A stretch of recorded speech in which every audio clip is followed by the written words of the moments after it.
ตะปูไฟตะปูน้อย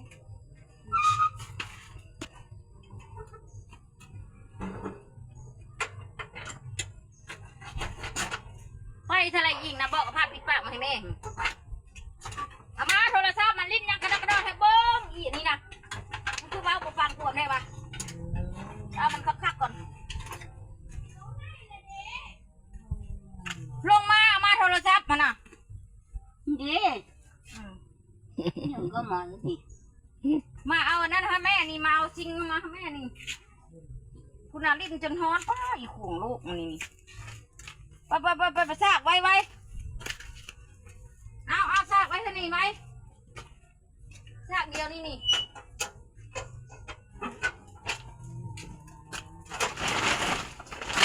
มาเอาซากไว้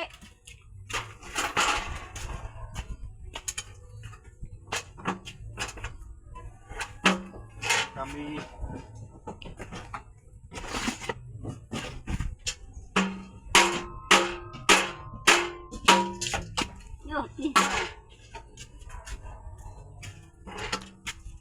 ตังเล็กเนาะไม่นอนลงแล้วก็ซ้อนอนงับลงมาในโต๊ะสิขี้ดินหันเรือบิดวะ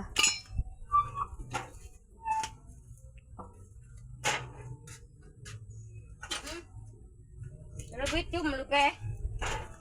บิดจุ่มตัวไหนตัวแกบิดจุ่มมายิงมาเข้าได้ด้วยนึงลูกแต่ตัวเปรมาตัวจุ่ม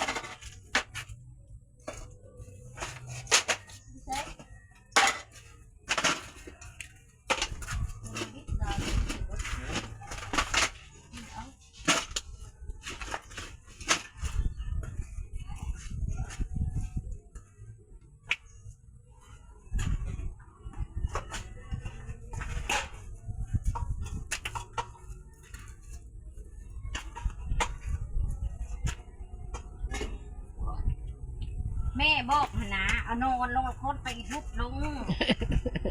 เข้าใจนี่เอานอนงับลงมาในนี่คนตีมาทับลงในนี่ทับลงกับที่ดินแล้วก็งัดไปเบื้องนั้นเพื่อจะสิบ่ได้ลองดูนี่ลูกเก่านี่ห้องปวดตุ๊ดนี่ห้องก่อนมีแต่หัวจะใส่แต่ผมไร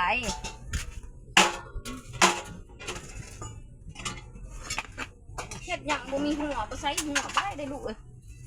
เพื่อนเก่งเขาให้เก่งเขาให้เก่งได้เจ้าอย่าว่าบุยหัวได้เราหัวเก่งได้เขาให้เก่งเขาให้รู้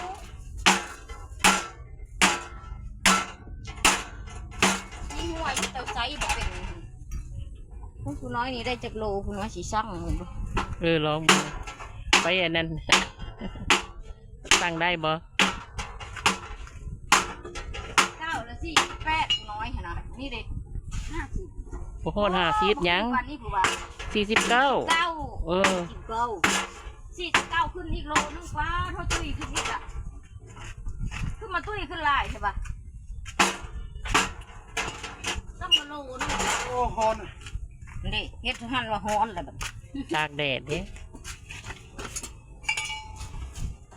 มาสั่งย่อนี่ขึ้นคันหุ่มอยู่หั่นกับพันได้ไปเอามาปาดใส่ถุงไหลเบี้ยคนรถทีบรถเชือกคันหุ่มคันเฮมเพิ่นเก็บขายเบิดนั่นแหละรถทีบก็ขายเบิดเลยแต่ว่าบ่ทันได้ปาดตีมือหน้าก่อนเล็กบางๆนะครับบางบางเลยก็เล็กสิว่าได้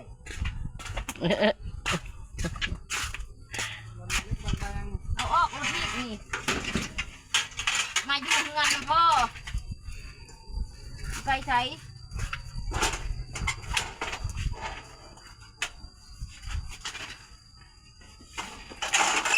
ใส่ไฟนี่ก็ละลงนี่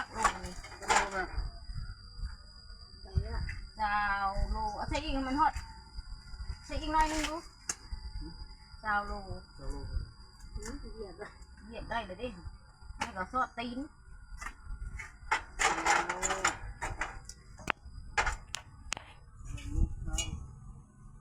ชาวโลเวโลชาว คันโลซาวเลยมันเป็นแนวอื่นเนาะความลาวเอา โลชาวโล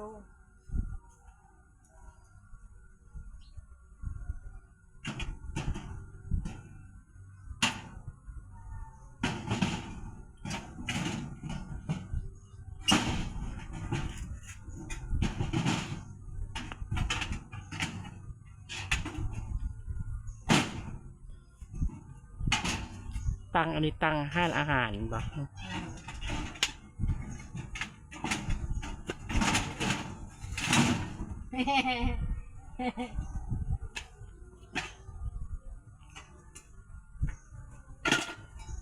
ปาดเอาน้อยเดียวนึงดอกอันนะฮะปาดเอาแต่อันนั้นหุ้มออกแล้วก็ได้เลยฮะเอามีน้อยเดียวนึง เดี๋ยวตัวขายของกินมันตัดเลย ว่า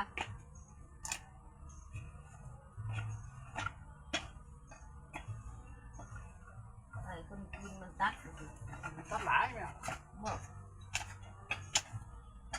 น้อยเดียวก็ตัดหลายวะ แม่น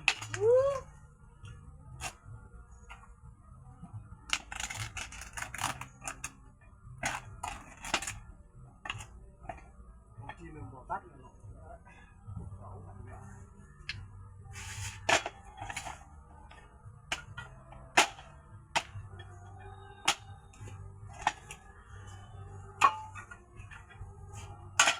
จังแล้วไป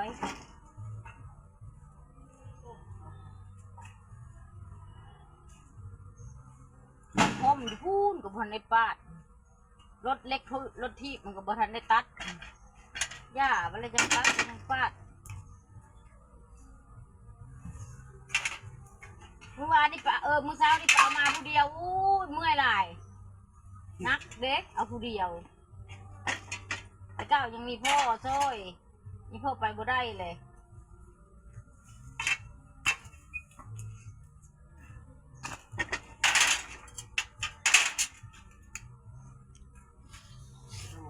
15 15 35หมดน่ะ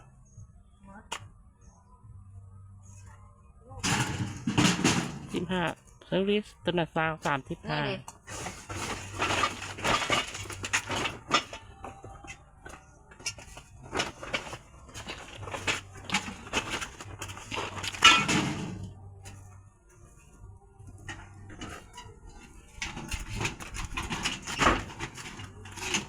มึงบ่ลือเอาเครื่องแล้วกูสิเก็บขายค่อยถามอ่ะกะลิกก็หายเลยได้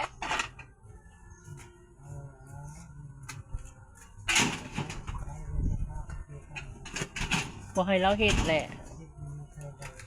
ใส่บ่ได้วะ มึงใช้บ่ได้ว่ะมึงเอาไปขายบักจุ่ม แมนจังหน่อยคุณนั่นมาบ่ยตาม เอา แต่ ไว้บักจุ่มซะจังนะลูกนี่เราบ่เอาดอก ยัง คลิกบักจุ่มถามซื้ออยู่ตอนนั้นเขาจะไปขายให้พวกรถใหญ่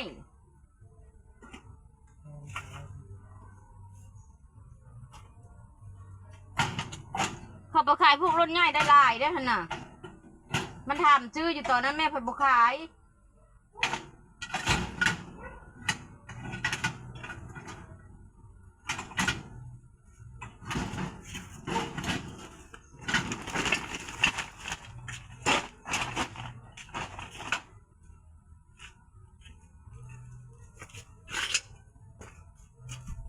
ดู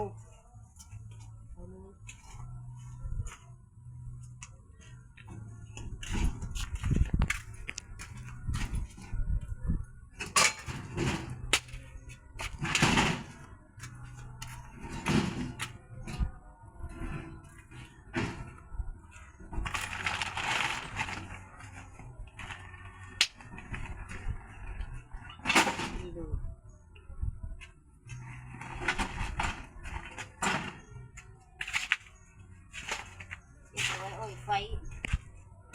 อม เรียกเอามาดูตับมาให้มันนั่งอยู่